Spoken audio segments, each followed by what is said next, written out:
ماں باپ بہت بڑی دولت ہیں دوست، بہت بڑی دولت ہے۔ میں تو والدین کو بورڈ کے درخت کے ساتھ مثال دیتا ہوں۔ میں دیہاتی ہوں اور یہ بھی دیہات ہے، اور ہمارے دیہاتوں میں جب لائٹ چلی جاتی تھی تو ہم چارپائیاں اٹھا کے بورڈ کے درخت کے نیچے آ جاتے ہیں، کیونکہ اس کا درخت وہ جو درخت ہے نا، اس کا سایہ بڑا گھنا ہوتا ہے نا، نیچے بیٹھنے والے آسودگی محسوس کرتے ہیں۔ اور یہ احساس ویسے نہیں ہمیں ہوتا کہ اس درخت نے اپنے اوپر دھوپ کتنی برداشت کی ہے، کتنی دھوپ برداشت کر کے ہمیں ٹھنڈا سایہ دیا۔ قدر نعمت زوال نعمت کے بعد ہوتی ہے۔ اس درخت کی قدر اس وقت ہوتی ہے جب وہ درخت کاٹ لیا جائے، ہٹا دیا جائے۔ مجھے بتائیے گا، جہاں کبھی وہ شجر تھا جس کی ٹھنڈی چھاؤں میں ہم بیٹھتے تھے، وہ شجر کاٹ لیا جائے، چار پائی اٹھا کے اسی جگہ پہ آئے تو کیا آسودگی ملے گی؟ نہیں ملے گی۔ دیوار کا سایہ ڈھونڈو گے، آسودگی نہیں ملے گی۔ جوانوں، یہ ماں باپ بورڈ کے درخت کی طرح ہوتے ہیں۔ یہ سارے زمانے کے دکھ، آزمائشیں، تکلیفیں اپنے اوپر لے لیتے ہیں، لیکن اپنی اولاد کو تتی ہوا نہیں لگنے دیتی۔ میں رات کا مسافر ہوں، اکثر لیٹ گھر جاتا ہوں۔ رات 2-3 بجے کسی بڑے شہر سے گزرتا ہوں تو میں دیکھتا ہوں فیکٹریوں سے جوان بوڑھے کام سے فارغ ہو کے گھروں کی طرف لوٹ رہے ہوتے ہیں۔ جوانوں کو دیکھ کے کبھی بھی تعجب نہیں ہوا، بات سمجھ میں آتی ہے، خواب ہیں، کچھ سپنے ہیں۔ یہ ہمسائے کے گھر سے بڑا گھر چاہتے ہیں، یہ ہمسائے کے گھر میں کھڑی گاڑی سے بڑی گاڑی چاہتے ہیں، یہ شہر کا، یہ سنجانی کا امیر ترین شخص خواب دیکھتا ہے امیر ترین شخص بننے کا، تو اس لیے 8 سے 18 گھنٹے فیکٹری میں کام کیا۔ تعجب نہیں ہوا، تعجب بوڑھوں کو دیکھ کے ہوتا ہے۔ یہ وقت آرام کا تھا، یہ خدمت کروانے کا وقت تھا۔ یہ تو گھر سے سائیکل پہ نکلتا ہے تو 10 جگہ پہ سانس لیتا ہے اور پھر فیکٹری تک پہنچتا ہے۔ کیا مصیبت پڑی ہے 18 گھنٹے فیکٹری میں دھکے کھانے کی؟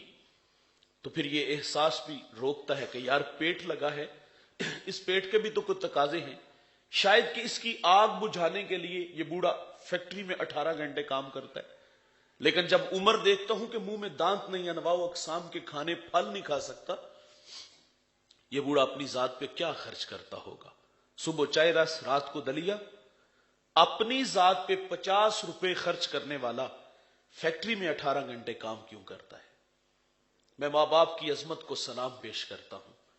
ان کے پیش نظر ہوتا ہے، پہلے بچے چھوٹے تھے، اسکول پڑھتے تھے، اب کالج میں، یونیورسٹیوں میں پڑھتے ہیں، اب تعلیمی اخراجات بڑھ گئے، اور انہیں پورا کرنے کے لیے بوڑھا 8 سے 18 گھنٹے کام کر رہا ہے۔ اور ہماری بوڑھی ماں گھر میں سلائی مشین چلا رہی ہے، نظر والی اینک لگ گئی۔ ہمارے گجرانوالہ کے پڑوس میں ایک چھوٹا سا شہر ہے سیالکوٹ، وہاں فٹ بال بنتے ہیں تو عورتیں اپنے گھروں میں وہ لے جاتی ہیں اور وہ گھر میں بیٹھ کے ان کی سلائی کرتی ہیں، اور پھر اس پہ ان کو کچھ اجرت ملتی ہے۔ کئی بار ہاتھ بھی زخمی ہو جاتا ہے۔ شہر میں آ کے پڑھنے والوں، بھول گئے ہو کس کی ماں نے کتنا زیور بیچا ہے۔ انہوں نے ہمیں بڑا دیکھنے کے لیے یہ خود ہارتے رہے۔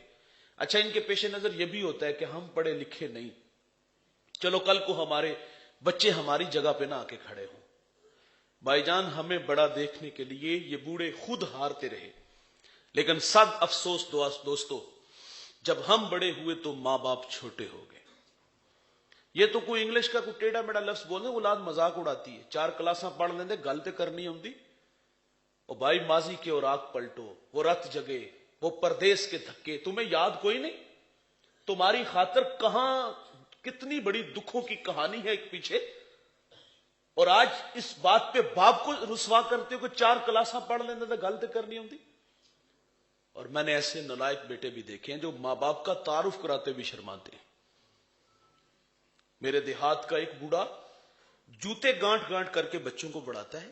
وہ بچے لاہور چلے گئے، اور یہ بوڑھا دیہات کی سوغات، گڑ گنا ہوتا ہے ہمارے وہاں، تو یہ اپنے دیہات سے بچوں کے لیے یہ سوغات لے کے گیا، تو اس دن اس کے دوست بھی آئے ہوئے تھے۔ یہ ملاقات کر کے باہر آنے لگا تو کسی دوست نے کہا یہ بوڑھا کون ہے؟ تو وہ کہتا ہے یہ دیہات میں ہمارا ملازم ہے۔ او بھائی، یہ بوڑھے ہماری خدمت نوکروں کی طرح کرتے ہیں، لیکن نکمی اولاد کو تو نوکر نہیں سمجھنا چاہیے۔ اور کہاں سے کہاں تک لائے، اور آج تعارف کراتے ہوئے بھی شرماتے ہو۔ میں کہتا ہوں بھائی آپ بہت بڑے علامہ ہو، مفتی ہو، پیر ہو، سیاستدان ہو، سرمایہ دار ہو، بہت بڑے تاجر ہو، جب گھر آؤ نا تو یہ سارے سٹار اتار کے آیا کرو۔ جب گھر جاؤ تو یار وہی پرانا 25 سالہ پرانا ببلو، یا جو ماں تمہیں پیار سے پپو کہتی تھی وہ بن کے جایا کرو۔ لیکن ہم گھر میں بھی جاتے تو بڑے بن کے جاتے ہیں، بڑے نہیں یار چھوٹے بن کے جایا کرو۔ امام اعظم کتنا قادآور شخص ہے، شہر کا سب سے بڑا مفتی ہے۔ ماں کہتی بیٹے میں نے فلاں بوڑھے عالم سے مسئلہ پوچھنا ہے، سواری تیار کرو۔ تو امام اعظم یہ نہیں کہتے ماں جی آپ سوال کریں، جواب ملے گا، دلائل کے انبار چھوڑوں گا، تشفی ہوئی تو ٹھیک، نہیں تو چلے جائیں گے۔ اچھا یہ بھی نہیں کہتے کہ ماں میری عمر نہ دیکھ لیکن تیرے بیٹے کا علمی قد بڑا ہے، جس کے پاس مجھے لے جا رہی ہو وہ مجھ سے اصلاح چاہتے ہیں، ان کے پاس جانے سے میری توقیر کم ہوگی۔ نہ بھائی، کوئی بحث نہیں، کوئی الجھاؤ نہیں، کوئی دلائل نہیں، بولے بالے بن جاتے، سواری تیار کرتے، ماں کو بٹھاتے، خود نکیل پکڑتے اور اس عالم کے دروازے پر چلے جاتے۔ اچھا جب آپ وہاں پہنچتے تو وہ دیکھ کر کے شرمندہ ہوتے کہ یہ تو مجھ سے بڑے عالم ہیں، اور آپ فرماتے میری ماں نے آپ سے کوئی مسئلہ پوچھنا ہے، ذرا ان کی تشفی فرما دیجیے۔ اگر سوال کا جواب نہ آتا اس عالم کو تو آپ آہستہ آواز میں سوال کا جواب بتاتے، اور آپ فرماتے تھوڑی سی اونچی آواز میں میری ماں کو یہ مسئلہ بیان کر دو۔ اور بڑے بن کے نہیں بھائی، چھوٹے بن کے جایا کرو، ان کی قدر ان کی زندگی میں کرو۔ یہ چلے گئے تو آپ زندگی سے راستہ مانگو گے، زندگی آپ کو راستہ نہیں دے گی۔ ہاں ذلت اور رسوائی اس بیٹے کا نصیب ہے جس نے ماں باپ کو دکھ دیے، گالی دی، گھر سے دھکے دے کے نکالا، پرے پنچایت میں لا کر رسوا ذلیل کیا، برادری میں ذلیل کیا۔ اگر عزت سے جینا ہے تو ان بوڑھوں کی عزت کرو۔ اور بھائی جنہوں نے عزت کی ان کے نام دیکھ لو، آج بھی روشن ہے۔ میرے نبی صلی اللہ علیہ وسلم یمن کی طرف منہ کرتے ہیں، قمیض کے بٹن کھولتے ہیں، لمبے لمبے سانس لیتے ہیں، کیا فرماتے؟ انی لاجد ریح الرحمان، مجھے یمن کی طرف سے یار کی خوشبو آتی ہے۔ آپ جانتے ہیں وہاں کون تھا؟ حضرت اویس کرنی رضی اللہ تعالیٰ عنہ۔ یار ساری زندگی حضور سے ملاقات نہیں کر سکے، شرف صحابیت سے بھی ممتاز نہیں ہو سکے، لیکن انہوں نے خیر التابعین کا لقب پایا۔ یہ اعزاز انہیں ملا کیسے؟ ماں تھی، آنکھوں سے نابینا تھی، پیچھے کوئی خدمت والا نہیں تھا، خدمت روک لیتی ہے۔ میرے نبی صحابہ سے فرماتے تمہیں جب کبھی اویس ملے نا تو اس سے کہنا کہ میری امت کی مغفرت کی دعا کرنا۔ جو بیٹے فرما بردار ہوتے ہیں وہ مستجاب الدعوات بنتے ہیں، خدمت سے خدا ملے گا بھائی۔ میں نے ابن کثیر میں ایک بوڑھے کا تذکرہ پڑھا، یہ پچھلی امتوں کا تذکرہ ہے۔ وہ بوڑھا 4 بیٹے رکھتا تھا، اور بوڑھا خود امتحان یہ آیا کہ وہ بیمار ہوا اور چارپائی پہ آ لگ گیا، اور بولو براز اب چارپائی پہ ہے۔ یہ بڑا مشکل مرحلہ ہوتا ہے جب ماں باپ بڑھاپے میں آئیں اور پھر چارپائی کے ساتھ لگ جائیں، تو بہت کم اولاد اس امتحان میں ہم کامیاب دیکھتے ہیں۔ اولاد اتنی دیر تک ماں باپ سے رابطے میں رہتی ہے جب تک یہ اپنی ضروریات ان سے پوری کرتے ہیں، لیکن جب یہ خود پر پرزے نکالتے ہیں، کمانے کے قابل ہوتے ہیں، تو پھر ماں باپ کی زندگی بڑی اوکھی ہو جاتی، مشکل ہو جاتی ہے۔ اللہ معاف فرمائے، بعض تو بوڑھے بھیک مانگنے پہ مجبور ہو جاتے ہیں۔ 2 کنال کا گھر بنا دیا، خود چلے گئے باہر، خود شہروں میں چلے گئے، بلکہ انہیں تو جھونپڑے میں چھوڑ گئے نا، خود تو جا کے شہروں میں زندگی گزارنے لگے۔ بڑا مشکل امتحان ہوتا ہے والدین پر جب وہ بوڑھے ہو جاتے ہیں۔ اچھا یہ بوڑھا تھا، نکاحت تھی، بیماری تھی، چارپائی پہ لگ گیا۔